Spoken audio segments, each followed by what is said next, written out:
साहब आए थे, झज्जर एसपी साहब आए थे, बाकी लोकल प्रशासन है, एसडीएम वगैरह, डीएसपी वगैरह सभी अफसर थे।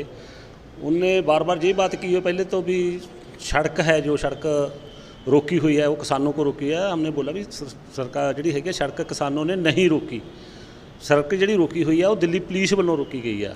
फिर वो बार बार पूछते थे भी आप दसो भी हम सड़क आप मतलब उसमें कोई दिक्कत तो नहीं आएगी। वो हमने बता दिया भी ये मामला है जो संयुक्त किसान मोर्चे का है, जो हमारे बड़े लीडर हैं वो ही बात करेंगे भी सड़क खलवानी है या नहीं खलवानी है। डीसी साहब कहते भी हम कोई कमेंटमेंट नहीं करना चाहते, कोई लिखती नहीं आपसे लेना चाहता, रूटीन में पूछने के लिए आए हैं। वो जो बताया है वो उनको बता दिया कि जो सड़क मेन खोलनी है हमें पहली गल तो रोकी नहीं, जे खुलनी है तो संयुक्त मोर्चा ही उससे फैसला लेगा।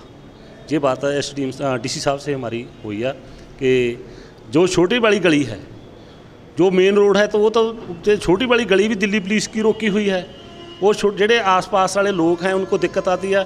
हमने बोला था भी वो तो खुलवा दो, वो कहते भी उनको चेक करते हैं भी वो भी जी छोटी छोटी गली है उसको खुलवा देते हैं। और जो दूसरी बात सी हमने रखी सी कि जो इत्थे सानू लोकल जिहड़ियां हैगियां परेशानियां आ रही, जैसे फॉकिंग वाली है, फॉकिंग का इतना ज़्यादा माड़ा हाल है कि इत्थों वाले जो लोकल अधिकारी है उनको असी बार बार ये बताते हैं भी फॉकिंग कर लो। ये बोल देते थे कि शनिवार हरेक शनिवार से कर देंगे, पर वो नहीं हुआ। कल भी हमें वो हुड्डा साहब से बात की, मैं कहा भी मच्छर बहुत ज़्यादा है, हमारे लोग बीमार हो रहे हैं, फॉकिंग करा दो। कहते 3 बजे आ जाएंगे, नहीं आई। और इसके अलावा जो सड़क में NH में खड्डे बहुत बड़े पड़े हैं, भी वो खड्डे भरवाओ। ये बातें जो हमें डीसी साहब से की, उन्होंने कहा लोकल प्रशासन को हुक्म दिया कि ये मसले है जो छोटे छोटे इनको फौरी हल करो। तो सर अभी प्रोग्राम क्या क्या है आप लोगों का कल से? कल से हमारा जो हैगा अरदास दिवस है, जो हमारे लखमीरपुर वाले किसान आ जो शहीद हो गए, वो अजय मिश्रा के पुत्र जो आशीष मिश्रा मोनू है, उनकी गाड़ी में जो कुचले गए थे, उनका कल जो असी पंजाबी में कहते हैं, पंजाब में जो करते हैं, सिख धर्म में है, हम अरदास करते हैं गुरु ग्रंथ साहब के सामने। वो सारे भारत को हमें ये सद्दा दिया हुआ है कि जो भी धर्म है, चाहे हिंदू है, मुसलमान है, ईसाई है, वो आपो अपने धर्मों से धार्मिक स्थानों से जाकर उनसे जो हैगा अरदास करें उनके लिए। और जो हमारा टिकरी बॉर्डर है इसमें भी हम अरदास करेंगे। और उन किसानों को जोड़े है 4 किसान, एक पत्रकार, उनको श्रद्धांजलि दी जाएगी, उनको याद किया जाएगा, हमेशा लिए याद किया जाएगा। इसी तरह जो 15 अगस्त है, 15 अक्तूबर है आने वाली, उनसे जो है असी पुतले फूकने जा रहे हैं।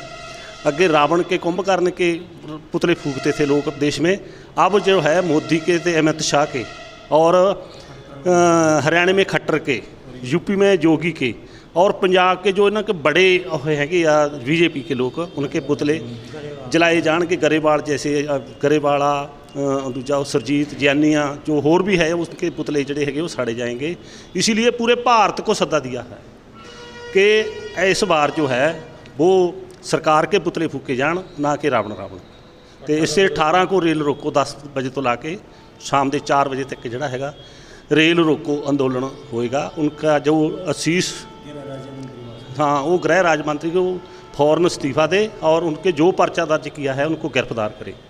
इसलिए अगला जोड़ा हैगा 26 अक्तूबर को जो 11 महीने पूरे हो जाएंगे हमें इस अंदोलन में दिल्ली के बार्डर से चलद्या, तो एक बहुत बड़ी महापंचायत लखनऊ में की जाएगी।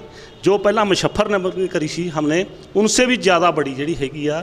इस सरकार को हराने के लिए, झुकाने के लिए, इतने कानून रद्द करवाने के लिए बहुत बड़ी महापंचायत अब वो लखनऊ में होगी। 5 लोगों तो इसलिए करेंगे क्योंकि वो आंदोलनकारी थे, वो देश के संविधान बचाने के लिए, किसान बचाने के लिए, मजदूर बचाने के लिए लड़ रहे थे। और 3 लोग ठीक है, ऐसी ये नहीं है भी वो क्यों जाने चलेगी, हमारे बच्चे थे, पर ये है कि उनने तो कारा जो है किया है।